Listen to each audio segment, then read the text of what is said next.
다 함께 사도신경 하심으로 2023년 8월 4일 금요일 온라인 아침 기도에 하나님께 올려드리겠습니다. 전능하사 천지를 만드신 하나님 아버지를 내가 믿사오며 그 외아들 우리 주 예수 그리스도를 믿사오니 이는 성령으로 잉태하사 동정녀 마리아에게 나시고 본디오 빌라도에게 고난을 받으사 십자가에 못 박혀 죽으시고 장사한 지 사흘 만에 죽은 자 가운데서 다시 살아나시며 하늘에 오르사 전능하신 하나님 우편에 앉아 계시다가 저리로서 산자와 죽은 자를 심판하러 오시리라. 성령을 믿사오며 거룩한 공회와 성도가 서로 교통하는 것과 죄를 사하여 주시는 것과 몸이 다시 사는 것과 영원히 사는 것을 믿사옵나이다. 아멘. 찬송가 261장 찬송하시겠습니다.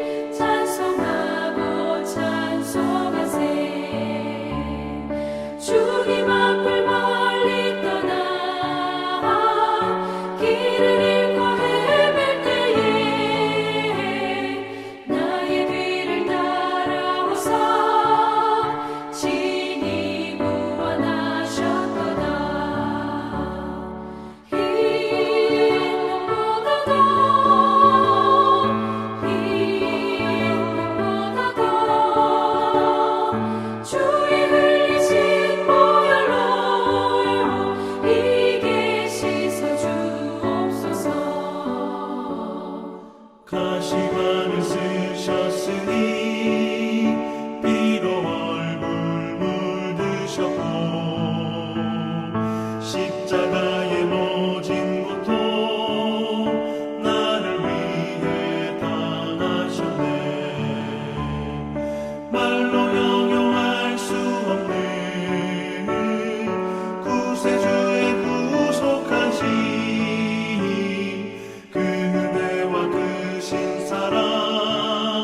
찬송하고 찬송하세.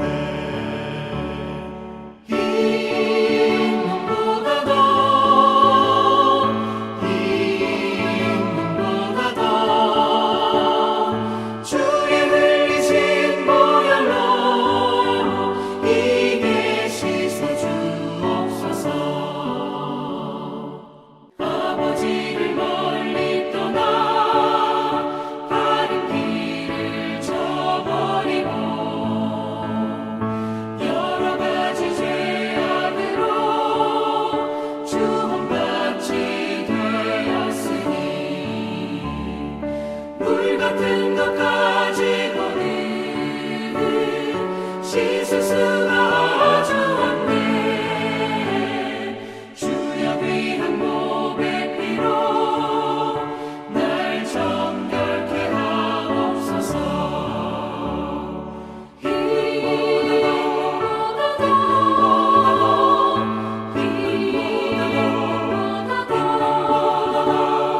주의 흘리신 보혈로 이게 씻어주옵소서.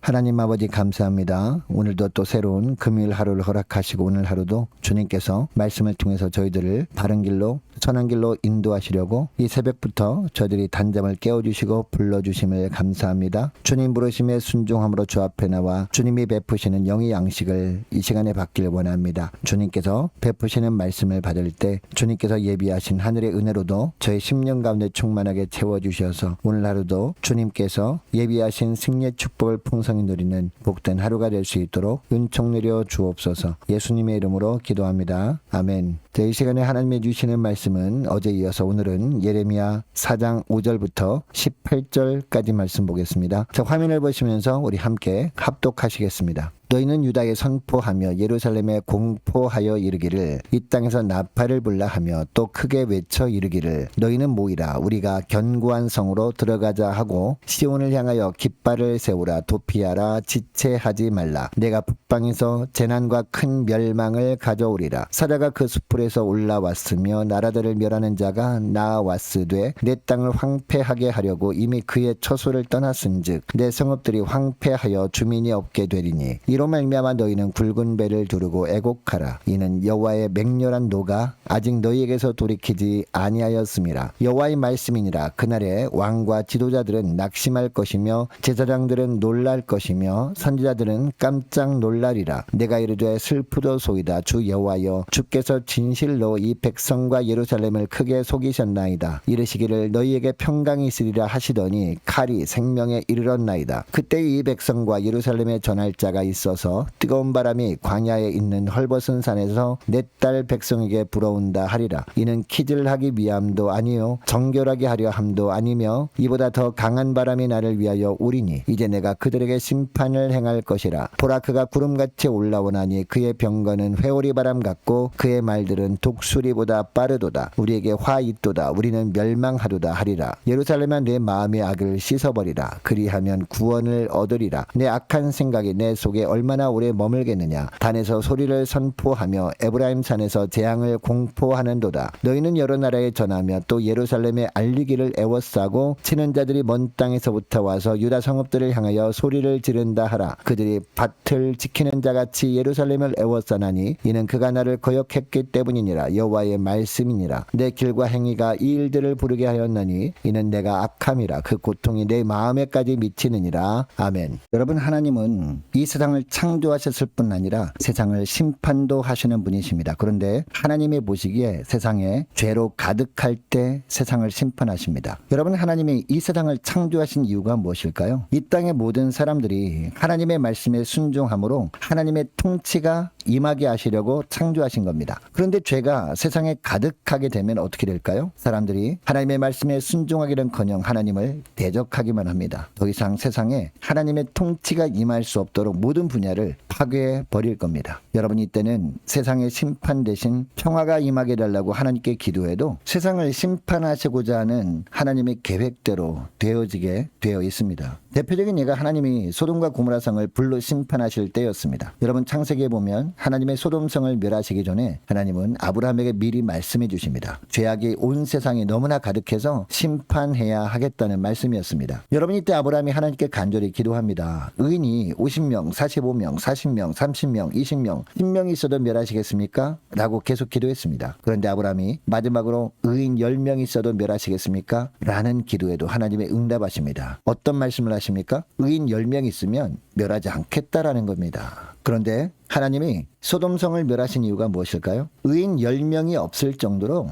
온 세상이 죄악으로 충만해져 있었기 때문이었습니다. 여러분 하나님이 이스라엘 백성들을 출애굽시키시고 40년 광야 생활을 거쳐서 가나안 땅을 정복하게 하십니다. 그 땅에 살고 있던 가나안 7족속들을 다 쫓아내라고 하십니다. 그 가나안 땅에 하나님이 가증하게 여기시는 죄악으로 가득해져 있었기 때문이었죠. 그래서 이스라엘 백성들을 통해서 그 땅을 하나님께서 심판하시려고 했던 겁니다. 자, 오늘 본문에 보면 하나님께서 북이스라엘과 남유다에 대한 심판의 말씀이 나옵니다. 자, 5절에서 10절까지 말씀은요, 북방으로부터 이루어질 심판의 메시지거든요. 여러분 여기서 나오는 북방은 아수르와 바벨론을 의미합니다. 이것은 이미 1장 13절에서 예레미야에게 보여주신 끓는 가마의 환상으로 드러난 말씀입니다. 북쪽에서 남쪽으로 기울어진 끓는 가마의 모습이었습니다. 그러니까 언제든지 끓고 있는 것이 남쪽으로 흘러내릴 수 있는 심판의 상황을 보여주셨던 겁니다. 그리고 바로 또 보여주셨던 살구나무 가지 환상은 하나님의 계획은 반드시 이루어진다는 것을 보여주시는 것이었습니다. 하나님 보시기에 북이스라엘과 남유다에 죄악이 그만큼 가득했던 겁니다. 그래서 하나님께서 북이스라엘과 남유다를 심판하실 수밖에 없었던 겁니다. 이것을 6절 말씀에서 9절 말씀까지 해서 다시 반복하고 있습니다. 특별히 9절 말씀을 보니까요, 지도자들이 낙심할 것이라고 합니다. 제사장들이 놀랄 것이라고 합니다. 선지자들이 깜짝 놀라게 될 것이라고 합니다. 하나님께서 그들이 기대하는 대로 응답해 주지 않을 것이기 때문에 이처럼 놀라게 될 것이라 라고 말씀하는 겁니다. 여러분, 앞으로 살펴볼 예레미야 7장에 보면 이들이 겉으로는 믿음으로 사는 것 같았습니다. 다윗의 언약을 붙들고 있는 것처럼 보이기는 했습니다. 그리고 성전을 의뢰하기는 하였습니다. 절기 때마다 성전에서 하나님께 제사를 드리기는 했다라는 겁니다. 그리고 기도도 하기는 했습니다. 그런데 이들이 어떤 기도를 했을까요? 이처럼 우리가 하나님을 섬기는 삶을 사는 것을 하나님이 보시고 하나님이 우리를 안전하게 지켜달라고 기도를 한 겁니다. 그런데 이들이 기도한 결과가 무엇이었을까요? 11절 말씀 보니까 뜨거운 바람이 광야의 헐벗은 산에서 내 딸 백성에게 불어온다 라고 합니다. 그리고 12절 말씀도 보니까 이보다 더 강한 바람이 나를 위하여 오리니 이제 내가 그들에게 심판을 행할 것이라 라고 하십니다. 또 13절 말씀도 보니까요. 보라, 그가 구름같이 올라오나니 그의 병거는 회오리 바람 같고 그의 말들은 독수리보다 빠르도다. 우리에게 화가 있도다. 우리는 멸망하도다 하리라 라고 합니다. 북방에서 일어난 강대국인 바벨론의 침공을 받게 하셨다라는 겁니다. 그것도 BC 609년에 바벨론 느부갓네살 왕이 남유다를 1차로 공격을 해옵니다. 그 이후에 2차 공격을 하고 마지막 BC 586년에는요. 예루살렘을 에워싸서 남유다를 완전히 멸망시켜버립니다. 이것 때문에 지도자들과 제사장들과 선지자들이 낙심하고 놀라게 될 것이라고 말씀하는 겁니다.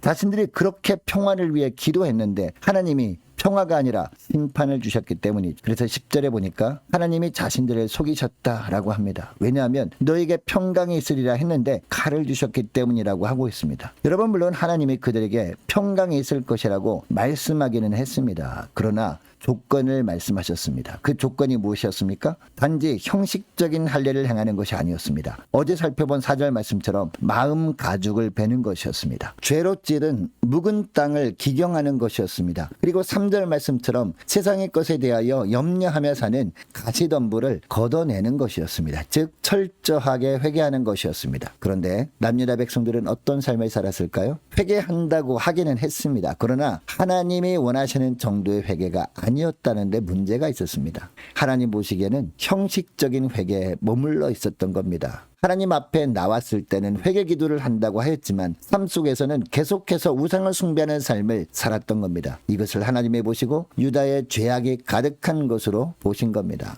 그래서 바벨론에게 유다를 아예 넘겨줘 버린 겁니다. 유다 백성들이 평화를 위해서 기도했지만 심판을 주신 겁니다. 여러분은 어제 새벽에 살펴본 말씀처럼 묵은 땅과 마음 가죽을 베는 일은요, 물론 쉬운 일은 아닙니다. 치열한 영적 전투가 수반되는 일이기 때문이죠. 그리고 오랜 기간 동안 자기와의 치열한 싸움이 있어야 하는 그런 일입니다. 또한 날마다 하나님 앞에 온전히 엎드려서 하나님께 간절히 구하고 주의 말씀을 마음에 품고 간구하는 과정이 있어야 되는 일입니다. 시편 51편 말씀을 보면 다윗이 바로 그런 삶을 살았습니다. 여러분, 오늘 새벽에 하나님께서 이 말씀을 우리에게 주시는 이유가 뭘까요? 국가적인 위기, 교회 공동체적인 어려움 앞에서 우리가 단순히 나라를 지켜달라고만 기도하면 안 된다라는 겁니다. 그리고 교회가 단순히 평안하게만을 기도하면 안 된다라는 겁니다. 왜냐하면 우리가 계속해서 주님이 회개하라고 하실 때 형식적으로 회개하는 척만 하고 회개한 후에 여전히 내가 원하는 삶을 살아간다면 우리가 속한 공동체에도 평화가 아니라 하나님의 징계가 임할 수 있기 때문입니다. 그러므로 평안을 위한 기도보다도 더 중요한 것이 무엇임을 알게 됩니까? 날마다 각자 자신을 돌아보면서 마음 가죽을 베는 진정한 회개를 하는 것이 중요하다는 겁니다. 그리고 묵은 땅을 기경하고 가시덤불로 덮여있는 심령에 가시덤불을 걷어내고 좋은 땅으로 가꾸는 것이 중요하다는 것을 알게 되죠. 여러분, 이것을 기억하시고 하나님의 말씀을 들을 때 그동안 내 마음에 드는 말씀만 골라 들었던 분이 있다면 철저히 회개하고 어떤 말씀이라도 기쁨으로 받고 그 말씀대로 사는 저와 여러분 되시기를 축복합니다. 그리고 세상 것에 대한 욕심은 철저하게 내려놓고 오직 주님의 인도 따라만 살아가는 오늘 하루가 되시기를 주의 이름으로 축복합니다. 자, 오늘 말씀을 기억하며 함께 기도하기를 원하는 것은 이렇게 기도했으면 좋겠습니다. 하나님의 말씀을 들을 때 내 마음에 드는 말씀만 골라 들었던 부분이 있다면 회개하고 예배하고 어떤 말씀이라도 기쁨으로 받고 말씀대로 살게 하옵소서. 함께 기도하기를 원하고, 또 기도할 것은 하나님, 세상 것에 대한 욕심을 철저하게 내려놓고 오직 주님의 인도 따라 사는 하루 되게 하옵소서. 간절히 기도하기를 원합니다. 계속 기도할 것은 오늘 금요일입니다. 금요 심야 기도회 위해서 함께 기도하기를 원하고, 오는 주일 예배를 위해서도 함께 기도하기를 원합니다. 다음 주 토요일 그리고 주일 이틀 동안 있을 유초등부 여름 성경학교 위해서 함께 기도하기를 원합니다. 중고등부 청년부를 위해서, 그리고 남녀 전도회, 그리고 각 구역을 위해서 함께 기도하기를 원합니다. 많은 환우들이 있습니다. 환우들 위해서 기도해 주시기 바랍니다. 군 복무 중인 유호 성령제를 위해서 함께 기도하기를 원하고, 해외 나가 있는 우리 이세훈 형제 앞날을 위해서 함께 기도하기를 원하고, 취업을 앞둔 우리 청년들과 성사님들 가정들을 위해서, 나라와 민족을 위해서, 우리 함께 가는 교회 앞날을 위해서 저와 여러분이 가지고 나온 기도 제목을 놓고 우리 함께 기도하기를 원합니다. 기도하겠습니다.